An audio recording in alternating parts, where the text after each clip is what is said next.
મારું તમે વાપરી લીધું તમે નહીં ચાલે, કારણ કે મારા નોસ્ટ્રલમાં કોઈ ને કોઈ મ્યુકસ હોય, કંઈ ને કંઈ ખરાબ. તો મારે પહેલું વસ્તુ છે hygienic. Okay, first. Second thing, હું સોલ્ટ વોટરવાળું પાણી લઈશ. હવે કેટલું સોલ્ટ હોવું જોઈએ એ બહુ અગત્યનું છે.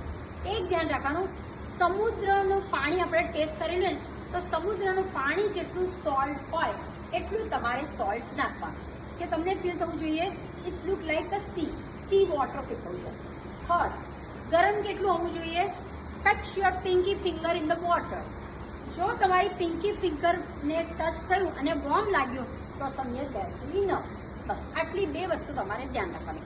હવે તમે કરશો કેવી રીતે? તો હંમેશા ધ્યાન રાખવાનું, તમારી પોઝિશન બહુ ઇમ્પોર્ટન્ટ છે. જો તમે ઊભા કરતા હોય તો પોઝિશનમાં તમારે, પહેલાં મેં તમને કીધું હતું, તમારું પોસ્ચર આ એન્ડ લોવર બેકને બેન્ડ કરવાનું છે.